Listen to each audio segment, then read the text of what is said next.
Hey YouTube, this is Chris Cart. Welcome to my channel. This is Butcher Block and Kettle.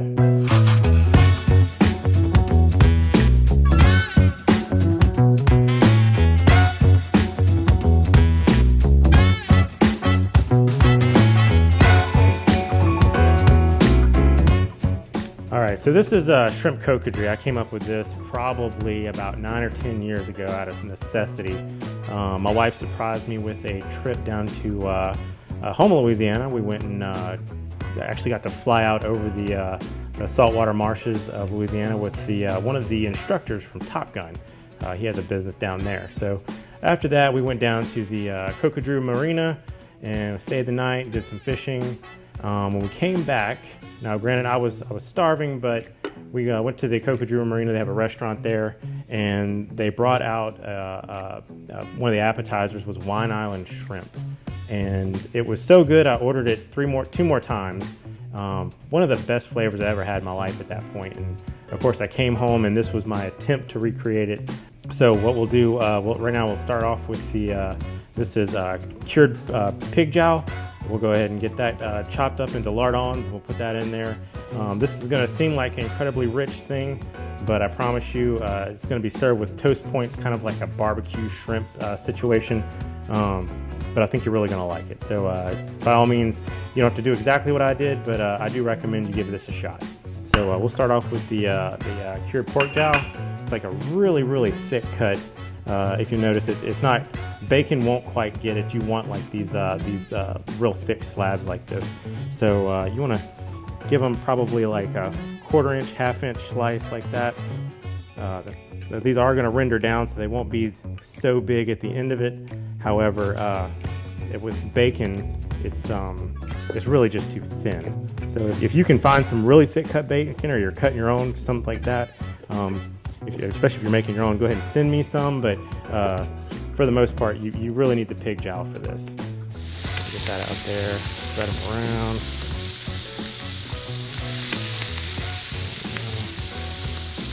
Like I said, you're going to render that down, and we'll add some butter, of course, later. Everything's better with butter. I've got my shrimp stock over here. Go ahead and I've got it nice and warmed up. Really all this is 1.5 pounds of shrimp.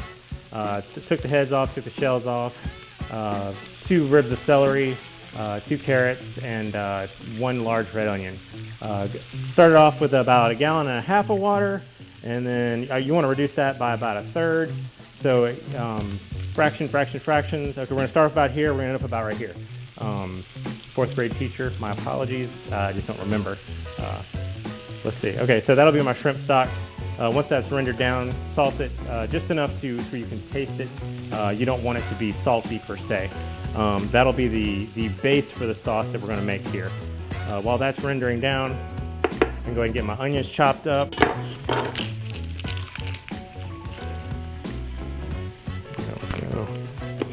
I like using these smaller onions like that. They're a little less bitter, especially for something like this where it's not going to be an enormously long cook time. So we'll just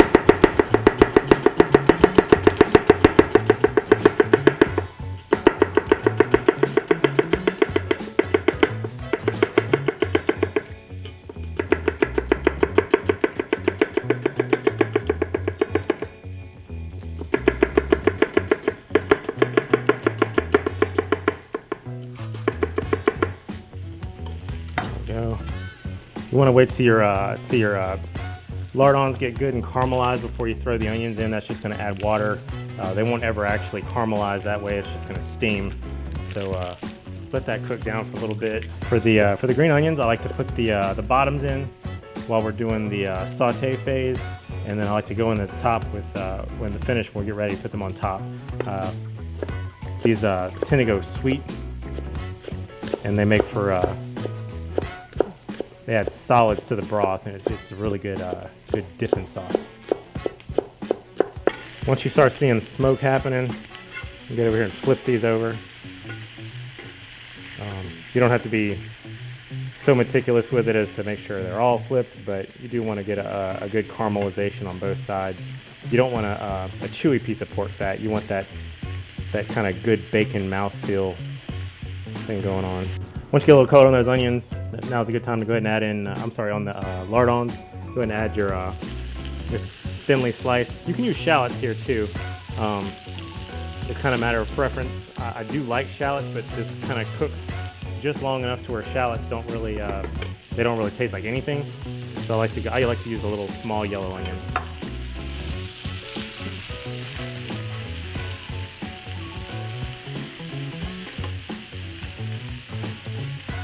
One thing I like to do is when the onions are rendering down like that, it's a good time to go ahead and salt. I salt a little bit along the way, and rather than kind of waiting to the end, see how something tastes.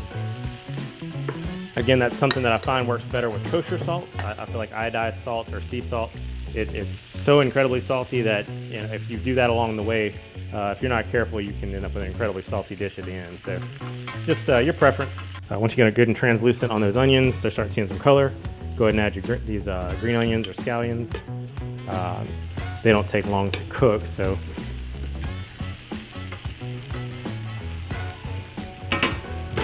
something else to think about whenever you want to try this dish. I like to make it in a dish that I will also serve it in. So at least in terms of, I always use cast iron or something like that. It's something with handles preferably. When this comes to the table, it's going to be nice and bubbly. So you want something that presents well rather than a deep dish per se. Something that's kind of shallow like this, like a skillet or something like that. Once you start seeing some really good color on those onions like that, I like to go ahead and add 1 stick of unsalted butter. I know this sounds like a lot, sounds very rich, but I promise you, as this will be something that we dip toast in, you're gonna love it.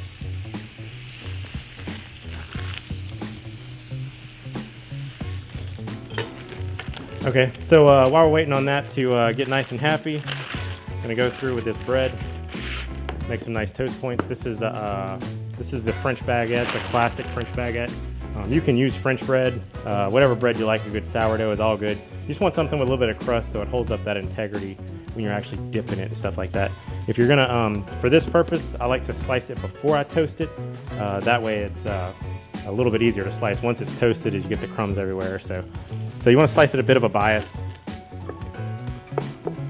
Give it probably about a 1/2 inch slice, like that. Get some good surface area. It toasts up well. There we go. Doesn't have to be anything fancy. A lot of times, if you're purchasing these baguettes, you can go ahead and get them to slice it for you. I chose not to just because I like to do these longer slices. And there's our fur baby. That's Honey over there. Just let me know that she's hungry. So the genius of this, it's really simple. You just take these toast points like that. Give them a little dipsy dip. Put it on your toasting platter.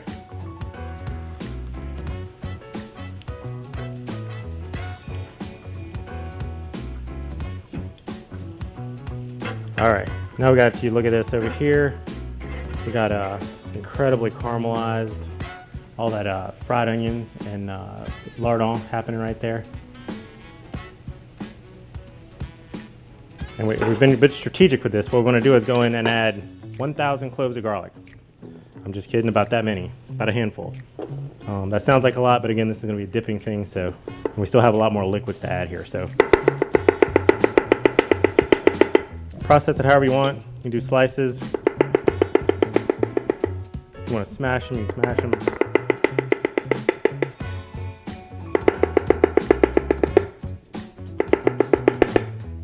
You really want to wait toward the end of the before you go ahead and start adding your white wine and stuff like that, because if you put it in prior to that, this garlic's going to burn and it's just not going to taste good.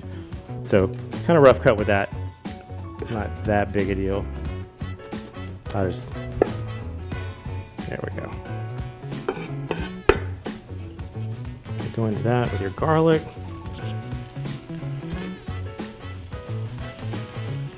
Now, here's the key to making this cocodrie. This is smoked sweet paprika. I haven't been able to find it anywhere else but Red Stick Spice here in Baton Rouge. You can order this online. This regular paprika just doesn't quite seem to get it, so if you can get your hands on some of this if you're going to attempt this recipe. So I go in with it now because I don't want to have to wait too long to cook that the raw paprika out. Just go ahead and put it in there, and you'll get that smell instantly. It smells delicious. You got garlic, butter, onions, bacon, lardon, and paprika. I mean, what more do you want? So go ahead and get that good incorporated. And the reason you're going to do that is because you're about to start deglazing with some of your actual liquids and broth. So you don't want to get clumps of paprika. Give that a little bit to cook through. But look at that color. I mean, that's where you want to be. You want to crank up the heat a little bit so you don't lose any when you start adding all this this liquid. So I'm going to go ahead and get you a ladle. You can get a colander if you want. I really just want to strain out the shrimp heads and stuff like that.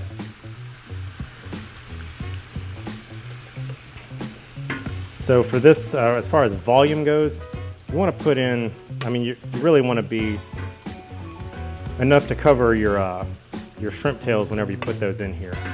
So for this purposes, I'm probably going to put about 8 cups of broth. And then after that, we're going to go in with probably about 2 cups of dry white wine. A Chardonnay is good. And then you're going to go in with, I'm going to say probably about a cup each of dry sherry and a masala. Go ahead and crank up your heat. So about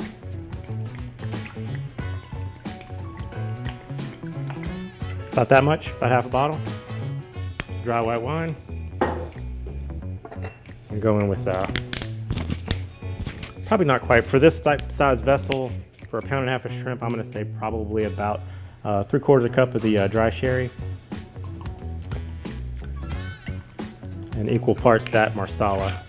And you'll check and adjust after that, and it's really kind of your own flavor preference.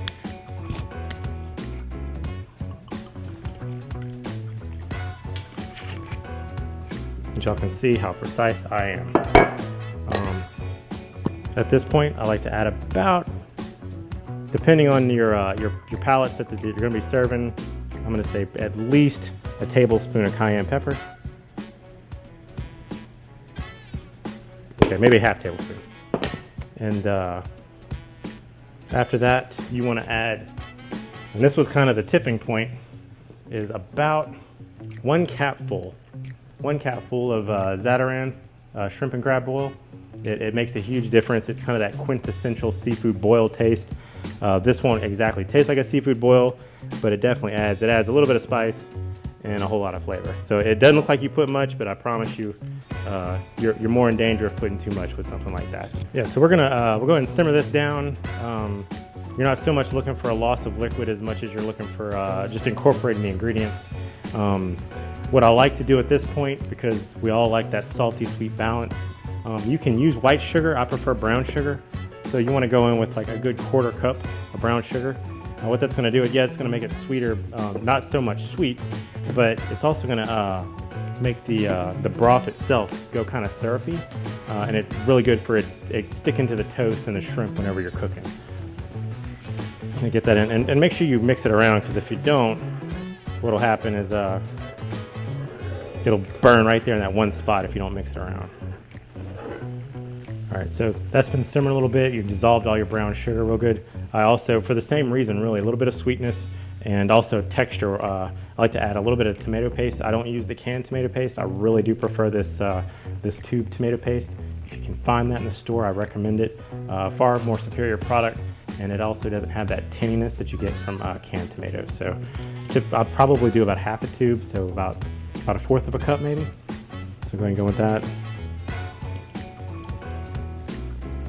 Go ahead and kind of dissolve that through, mash it so it fully incorporates instead of just kind of burning in one spot.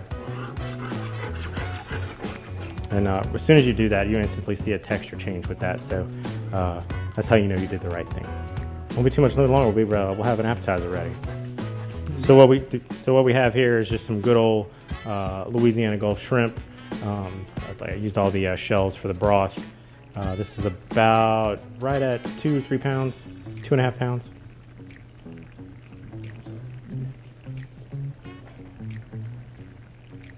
All I'm gonna do is just lightly salt them just to make sure. Now start over. Okay. Okay. So all I'm gonna do with the shrimp, they've already been peeled and deveined. All I'm gonna do is go at them with a little bit of kosher salt because there's so much flavor going on in here. But what you don't want to do is put them in there unsalted because it will have that. Despite all the broth will taste like one thing and the shrimp will taste like something else.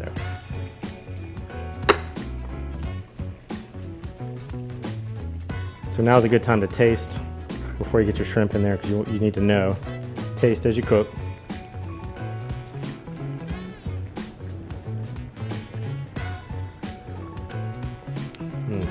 It's really good. I think I'm going to add some more broth. It's getting kind of thick with the tomato paste, so I'm going to add a little more masala, a little more sherry. Because I've added so much more liquid, I think what I'm going to do is to go ahead and add another stick of butter. I know it's very unfortunate and nobody wants to hear that, but that's what we're going to do. So I'll add one more stick of butter. This one's soft, so it's basically diet. There we go. Got this griddle pan. You can actually put your toast if you want. You can put that in the oven to toast. In the interest of time, this griddle pan works just fine. Go and get that nice and hot and toast it up. For this, I only like to toast one side. You want that good tenderness. You don't want your toast to just turn into dust when you bite it. So just toast one side will be fine for this. Okay, so as you're tasting this, what you really want it to come through is kind of the booziness, if you will, from the masala and the dry sherry and the butter. You want that real unctuousness to it. If you're tasting too much one way or the other, go ahead and adjust.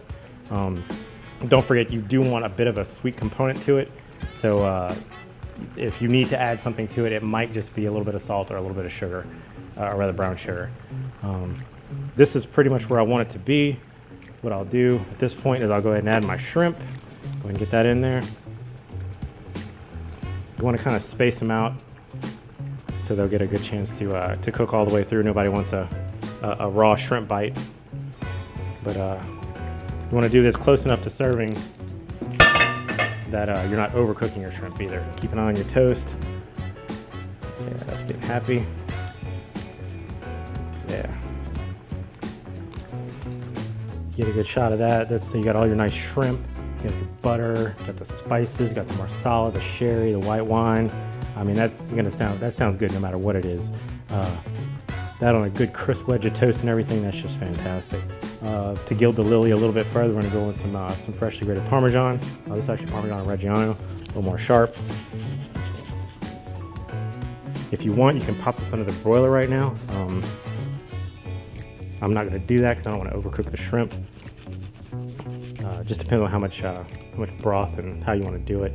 This Parmesan is going to add kind of that creaminess to it, just so the crab boil and then the lemons you serve it with that make it too sharp. All right, so once you got the nice little dusting of Parmesan over there, reach over here with those green onion tops I was telling you about earlier. I like to finish it from up high. It seems to get a better coverage that way, so you don't get a bunch of stuff in one spot. All right, and that's it as far as shrimp coquetry goes. You got the toast points. We'll serve this out like that. Toast points on the side, and it's just like a whole dunk it, get that shrimp on the toast, take a bite. It's delicious. All right, YouTube, if you like what you've seen so far, go ahead and check out the next video. Please don't forget to hit the like button and maybe tickle that subscribe button for me. Thank you. Bye.